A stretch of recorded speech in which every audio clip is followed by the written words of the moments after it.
wanted to create a video that might expose the Psyop that is currently being engaged against humanity and describe to you why a certain number of leftists are celebrating the death of Charlie Kirk. And you would think the sane response, let's mourn, let's light a candle, let's say something nice, let's donate to his children that are going to grow up without a father. But that's not today's modern left, as they have been, unfortunately, indoctrinated. Because you can find them disseminating videos of themselves celebrating, popping champagnes, making memes, cackling like hyenas because Charlie wore the wrong political jersey.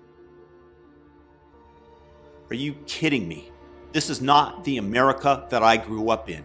Because if this is really what we're doing now, celebrating a murder like it's the Super Bowl and your team just scored the winning touchdown. Touchdown, he's dead. Pass the nachos, baby. Yeah, high five.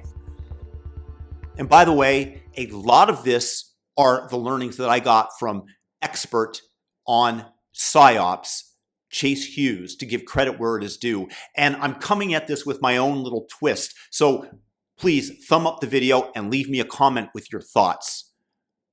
Look, let's step back and examine, because this is not about Charlie Kirk in this moment, okay?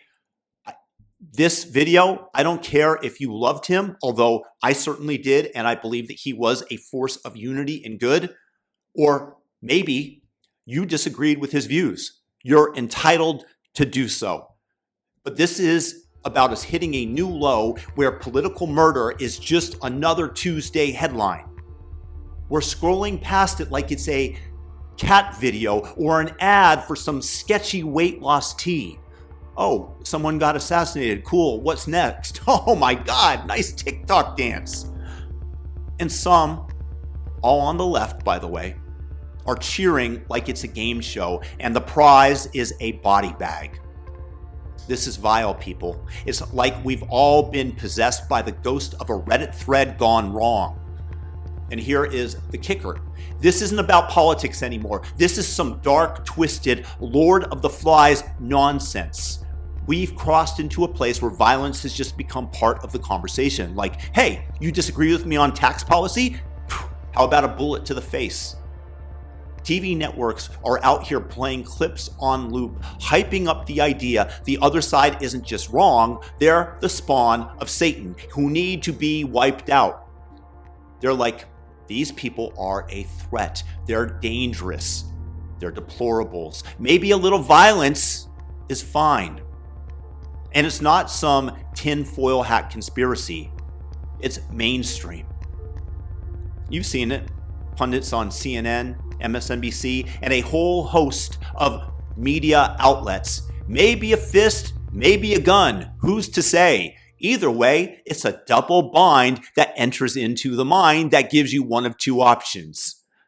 And the worst part about it is that they've been planting these seeds for years, and we're all eating it up like it's free popcorn at a bar. They amplify these idiot voices and assure you that it is representative of the other side. Oh, it's a fact. You can't argue with it. You see it right in front of you. Really, a fact. Like gravity or 2 + 2 = 4, which is, by the way, constantly cast in doubt by certain evil forces that are meant to get us to question the very basis of our reality and then impose theirs on top. Because unfortunately, this is what we are normalizing today. It's like we're auditioning for a reboot of The Purge, but instead of masks, we're wearing red hats or blue pins.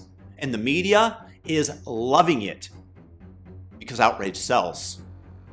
Facts? Boring. But a screaming protester with purple hair threatening to burn down a Wendy's, that's gold, baby. Gold. That's what keeps you glued to the screen.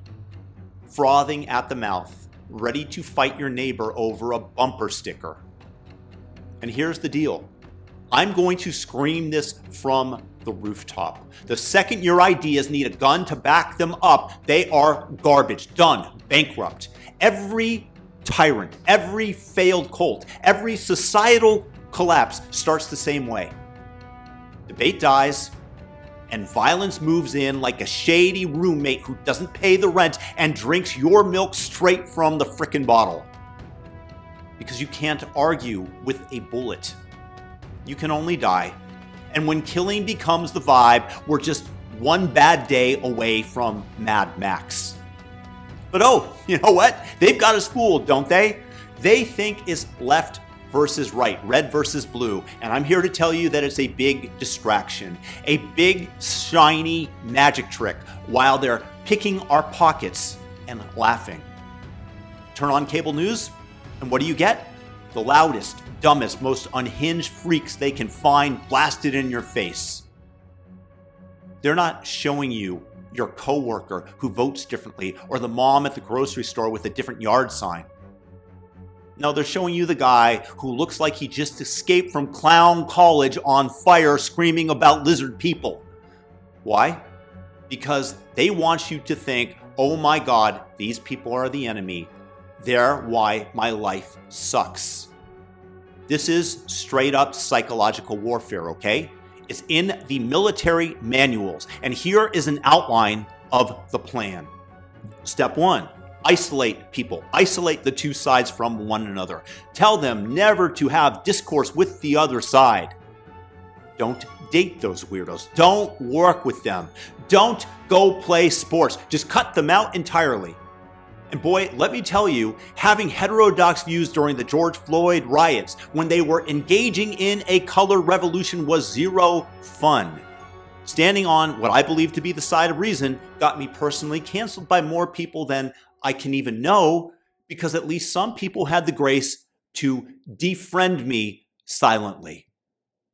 These people got so worked up defending the social justice narrative that over and over again was hammered into their minds, and canceling people was their right and moral thing to do. If it sounds like a cult, it's because it is.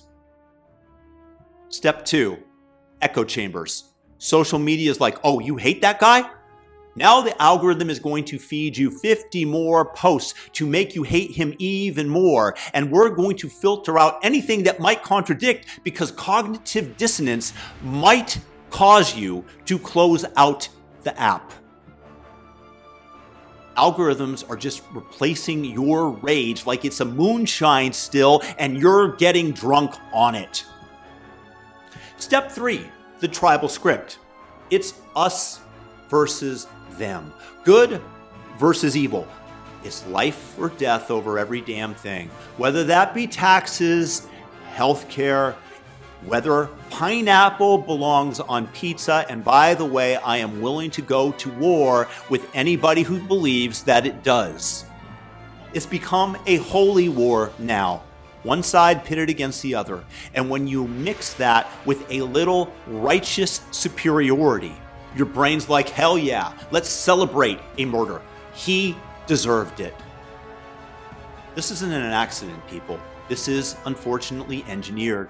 The media, the algorithms, the whole circus is designed to keep you pissed off and blind, while the real players, the covert elite that you don't know about, cash their checks.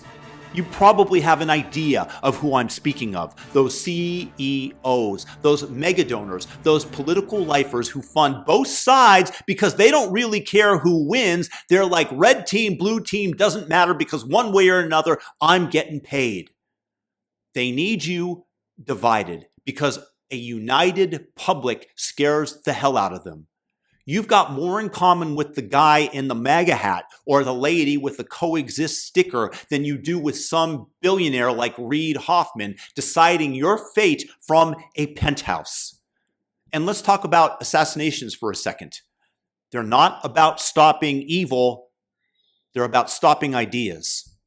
You don't kill someone because their takes are weak and ineffective in their persuasion. You kill them because their words are working.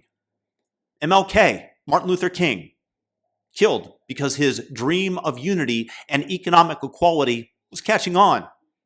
JFK, taken out when he started poking at the war machine that we were warned about by Dwight Eisenhower in his farewell address. Rabin in Israel, whacked for pushing peace. When debate dies, when we start censoring or shooting instead of having discourse, we're done. Because right now, society is vibrating to this very hateful frequency that enables them to celebrate murder like a bunch of lemmings at a rave of death. The media, supposed to be our watchdog, right? The fourth estate? No, they're a propaganda slot machine spitting out outrage like it's quarters, except they know exactly how to keep you playing. Make you angry. They're not giving you facts, they're giving you a nightmare reel of the worst people that they can find. Why? Because you're going to watch and you're going to get mad. You'll come back for more because anger is addicting and powerful. Meanwhile, there is a real enemy. And I'm talking about these entrenched power freaks who profit off of your hate. Either psychically, because it enables them to wield the ring of power, or just getting paid out in cold, hard cash. And they are untouchable as they sit with their armed guards in their gated mansions. And they're laughing at us, sipping martinis while we're out here ready to fist fight over a Facebook post. But here's the good news, amigos. Strip away the hashtags, the slogans, the noise, and what do we all want? We want safety for our children, a roof that doesn't leak, food in the fridge, a job that doesn't want to make you jump off a bridge, a few friends that we can go out and have a good time with, and a little honesty from the clowns who claim to be our representatives. That guy with the annoying Vegans Rock bumper sticker, he wants it too. The lady in the MAGA hat you rolled your eyes at, exactly the same. The mom working 3 jobs who doesn't even vote, she's in. But the media is not going to show you that. They show you the purple-haired protester screaming about burning stuff down or the red-faced dude ranting about QAnon because that is what makes you hate. That's what keeps you hooked.